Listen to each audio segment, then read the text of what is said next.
Episode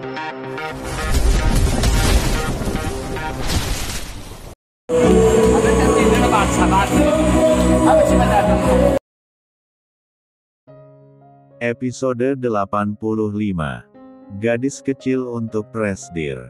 Welcome in my home. Ren membuka pintu apartemen dan mempersilahkan Dahlia masuk. Dahlia mencibir dengan perlakuan Ren, tapi ia tetap memasuki apartemen itu. Apartemen Ren memang termasuk apartemen elit yang data para penghuninya tidak bisa diakses sembarang orang, jadi para wartawan tidak akan bisa menemukan keberadaan mereka di sini. Astaga Ren! Dahlia terperangah melihat keadaan apartemen kekasihnya itu. Bukan terpukau karena kemewahannya seperti pertama kali, tapi justru kaget karena apartemen itu terlihat super berantakan. Apartemen kamu kenapa jadi seperti ini? Oh, hehehe, Ren menggaruk tengkuknya sendiri. Aku belum sempat nyuruh orang buat bersihin apartemenku sayang. Hal kayak gini nggak perlu nyuruh orang lain bersihin, Ren. Dahlia dengan cekatan membereskan sampah bekas minuman dan snack di atas meja depan televisi. Kalau abis makan tuh langsung dibuang ke kotak sampah. Iyuh, kotak sampahnya penuh banget. Udah berapa hari nggak kamu buang? Ren ikut membereskan kekacauan di apartemennya sambil mendengarkan ocehan Dahlia. Ini lagi. Kenapa celana kamu bisa sampai dapur? Dahlia menjinjing celana yang tergeletak di atas lantai. Ah, itu karena waktu itu aku buru-buru ganti baju mau ke kantor, Ren menjawab sambil nyengir. Apa susahnya sih masukin bajunya ke mesin cuci? Dahlia berjalan sambil membawa celana itu ke kamar mandi dan memasukkannya ke mesin cuci. Tuh, mudah kan? Nggak sampai 1 menit Ren. Ren malah terkekeh mendengar omelan Dahlia. Bukannya seram, wanita mungil itu malah kelihatan imut saat marah-marah. Kamu kok makin gemesin sih kalau lagi ngomel-ngomel begitu? Aku jadi pengen cepet-cepet jadiin kamu istriku deh. Halah. Dahlia mengibaskan tangannya, sudah muak dengan gombalan maut dari lelaki itu. Kamu buang sampah dulu sana ke bawah. Biar aku pel lantainya, perintahnya kemudian. Siap ibu negara, Ren bergegas mengambil kantong sampah dan membawanya keluar. Alhasil, malam itu Dahlia dan Ren melakukan acara bersih-bersih apartemen. Barulah setelah hampir setengah jam, Dahlia menghempaskan tubuhnya ke atas sofa. Capek banget rasanya, Dahlia menyeka peluh di dahi. Duh, jadinya gerah deh, Dahlia mengibaskan kemeja yang ia pakai. Kamu mandi aja sayang, di sini ada air hangatnya kok, Ren yang sedang membuat coklat panas menyeletuk. Nanti aku ambilkan kamu baju ganti. Pakai baju kamu lagi. Tanya Dahlia sambil beranjak menuju kamar mandi. Enggak, aku udah beli baju cewek khusus buat kamu. Kamu beli baju cewek buat aku? Dahlia bertanya heran. Iya, soalnya terakhir kali waktu kamu pakai bajuku, itu agak bahaya, Ren tertawa pelan. Bahaya kenapa? Dahlia tak mengerti maksud ucapan Ren. Yah. Ren terdiam sejenak, membayangkan saat Dahlia memakai bajunya beberapa waktu yang lalu. Pokoknya bahaya aja. Aneh banget, cibir Dahlia, kesal karena Ren tidak memberitahu alasan yang sebenarnya. Ya udah, mana bajunya? Aku mau ganti baju di kamar mandi aja. Kenapa harus ganti di kamar mandi? Di kamar ajalah. Enggak, kamu belum halal untuk melihat auratku, jawab Dahlia asal. Loh, tapi kan, kemarin aku udah lihat, Ren tersenyum menggoda. Dahlia langsung mendelik. Ia langsung teringat kenangan memalukan saat dirinya terpleset di apartemen Aurora dengan hanya memakai handuk saja. Jangan diingat. Yah, gimana ya sayang? Itu kenangan indah, jadi mana mungkin bisa lupa. Ren malah semakin menggoda Dahlia. Ren. Iya, sayang, nanti pelan-pelan aku lupain kok. Ren tertawa dan berjalan menuju kamarnya, mengambilkan baju ganti untuk Dahlia. Nih, ini piyamanya kembaran sama punyaku. Dahlia menerima baju itu dengan senang awalnya, tapi matanya langsung melotot saat melihat dua benda lain yang ada di sana. Loh, kok kamu? Ah, iya, aku pikir sekalian aja aku beli pakaian dalam buat kamu. Jaga-jaga aja kalau ada situasi seperti ini. Ternyata benar, kan? Sekarang kamu pasti nggak bawa ganti pakaian dalam. Ren santai saja menanggapi keheranan Dahlia. Tuh tunggu. Kok, kamu bisa tahu ukuran aku? Dahlia makin syok saat memeriksa ukuran dua benda kecil itu dan ternyata ukurannya benar-benar sama dengan miliknya.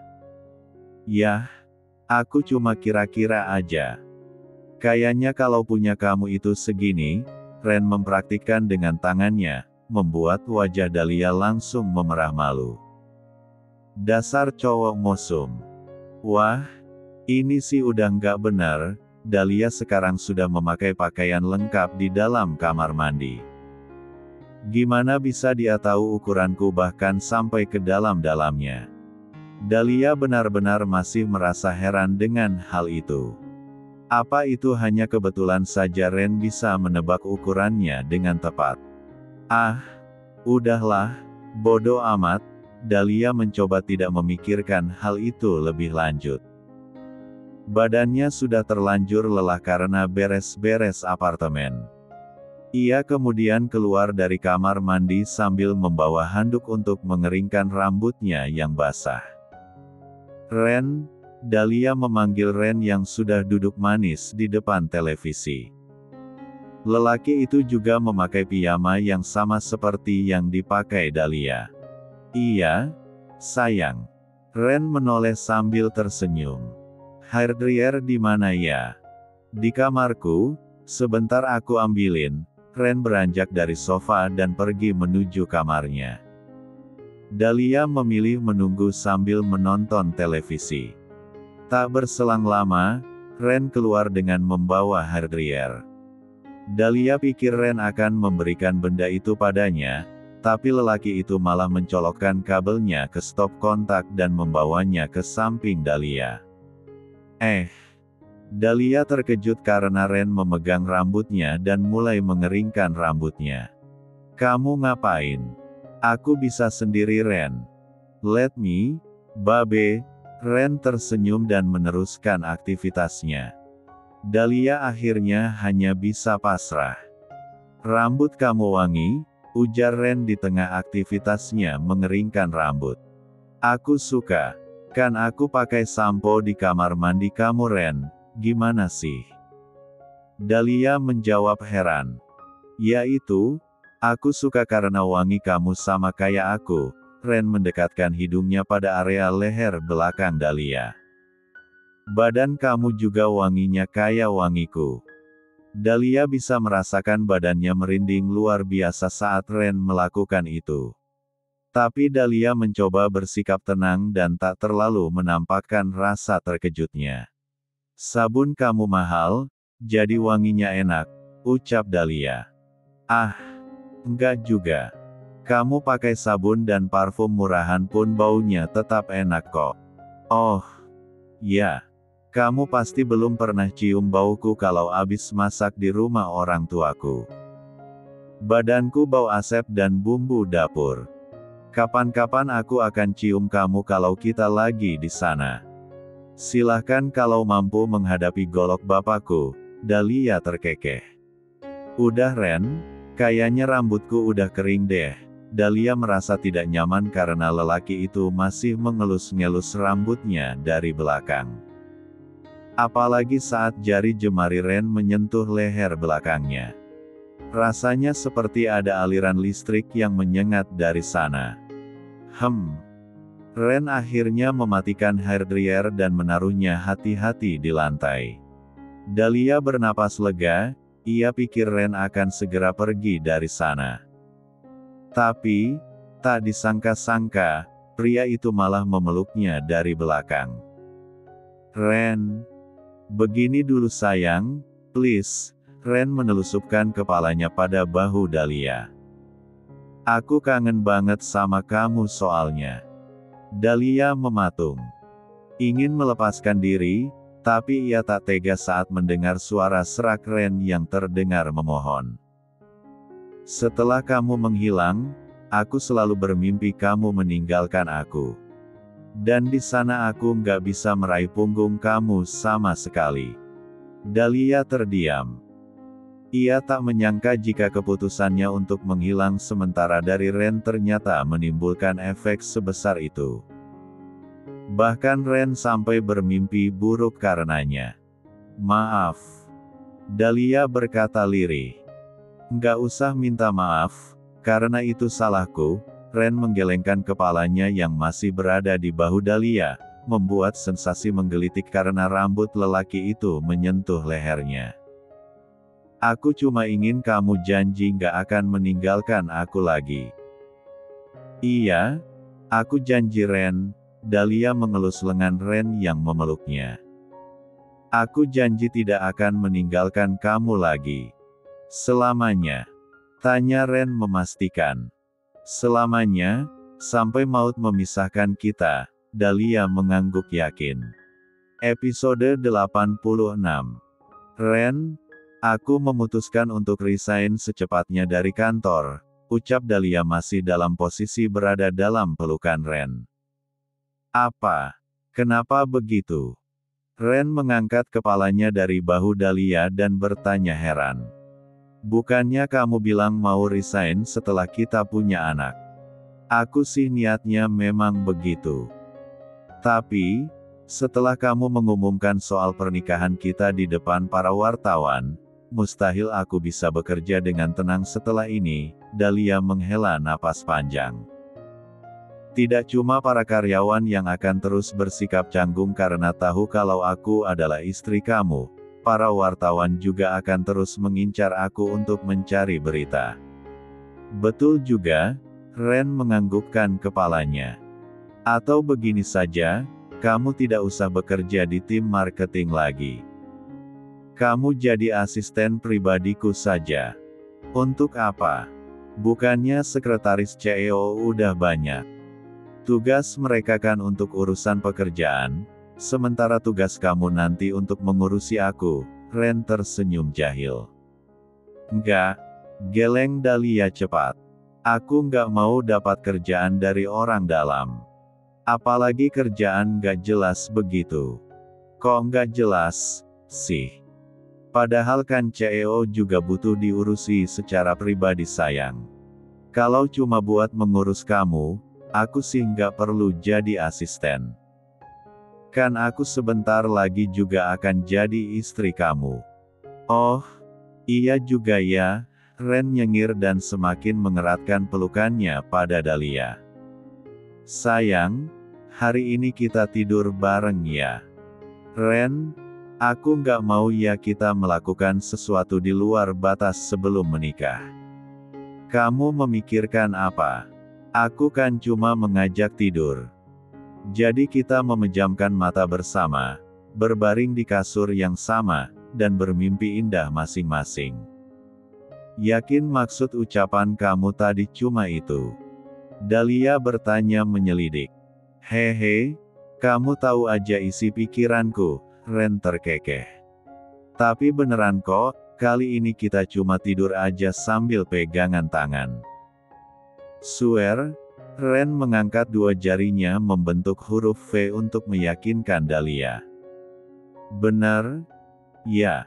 Kalau ternyata lebih dari itu, kamu harus dihukum."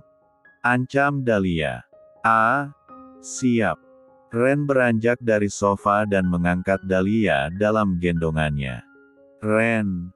Dahlia meronta-ronta minta dilepaskan, tapi tentu saja Ren tidak akan melepaskannya semudah itu. Lelaki itu kemudian membawa kekasihnya masuk ke dalam kamar dan membaringkannya ke atas kasur. Setelah itu, ia cepat-cepat memeluk Dahlia. Ren, kamu bilang kita cuma pegangan tangan doang. Sungut Dahlia. Kenapa pakai acara peluk-peluk? Hehehe, peluk aja kok, janji. Halah, kamu tuh kebanyakan janji, Dahlia mengomel, tapi ia membalas pelukan Ren dan mulai memejamkan mata dengan kepala bersandar pada dada bidang kekasihnya itu. Dahlia mengernyit ketika ia merasakan sinar matahari menerpa wajahnya. Gadis itu menggeliat ke kiri, dan sebuah elusan lembut pada wajahnya membuatnya tersadar. Saat membuka mata, terlihat wajah tampan Ren yang menyambutnya dengan tersenyum. Astaga, Dahlia menggumam dalam hati. Betapa bahagianya hari-hari yang dilaluinya nanti kalau bisa melihat wajah indah itu setiap hari. Good morning sayang, Ren mengecup kening Dahlia yang masih terbengong-bengong. Apa kamu mimpi indah? Dahlia mengangguk pelan. Kamu. Aku bermimpi sangat indah, Ren tersenyum. Dan setelah aku bangun, aku melihat sesuatu yang lebih indah, yaitu kamu yang tidur di sampingku. Gombal, Dahlia tertawa, memukul pelan dada kekasihnya. Jam berapa sekarang? Ren mengangkat tangannya meraih ponsel yang ada di atas nakas. 7:30, ucapnya menjawab pertanyaan Dahlia. Berarti kita harus segera siap-siap ke kantor. Dahlia beranjak dari kasur, tapi Ren segera menariknya, membuat gadis itu kembali ke dalam pelukannya. Jangan bangun dulu. Aku ingin kita seperti ini sedikit lebih lama. Hei, kita cuma punya waktu setengah jam untuk sampai kantor tepat waktu Ren. Aku kan CEO-nya, jadi nggak masalah, Ren menjawab santai. Lagi pula kamu kan juga statusnya masih cuti. Memangnya boleh CEO santai-santai seperti ini? Kasihan sekali pegawai-pegawai kamu. Ren terkekeh, kemudian ia menguraikan pelukan mereka berdua. Yah, kamu benar. Sebagai seorang CEO yang bertanggung jawab, aku harus sampai kantor tepat waktu. Dahlia mengangguk. Nah, itu baru bos yang baik. Dahlia kembali beranjak dari posisinya. Kamu mandilah dulu, biar aku bereskan tempat tidur kamu. Oke babe. Ren ikut beranjak dari kasur dan terlebih dulu mengecup pipi Dahlia sebelum pergi ke kamar mandi. Duh, kamu tuh, sukanya curi-curi kesempatan aja, Dahlia mengomel, tapi diam-diam ia tersenyum. Pukul 8:30, Ren dan Dahlia pergi bersama ke kantor Lumiere Mode. Seusai dugaan, para wartawan berjubel menunggu di depan gedung, makanya Ren melakukan sebuah trik. Ren menyuruh dua bodyguard-nya, laki-laki dan perempuan, membawa mobil miliknya, dan mereka didandani memakai kacamata dan masker, berakting seolah mereka adalah Ren dan Dahlia. Sementara itu, Ren dan Dahlia memakai mobil bodyguard yang biasa saja. Sesuai perkiraan, para wartawan langsung merubungi mobil yang dikendarai para bodyguard, sementara itu Ren dengan mulus memasukkan mobilnya ke dalam gedung kantor. Yuk! Ren meraih tangan Dahlia dan menuntun gadis itu memasuki gedung kantor. Seperti yang sudah dibayangkan, tatapan semua orang langsung tertuju kepada mereka. Para karyawan sebenarnya ingin mendekati Dahlia untuk bertanya perihal berita yang sudah menyebar, tapi mereka segan karena ada Pak CEO di sampingnya. Berkat itu, Dahlia bisa sampai di ruangan HRD dengan tenang untuk menyerahkan surat resign. Setelah itu, Barulah Dahlia pergi ke ruang tim marketing untuk berpamitan. Udah aku duga sih kalau kamu bakalan resign, komentar Zafran. Aku bakalan kangen banget sama kamu.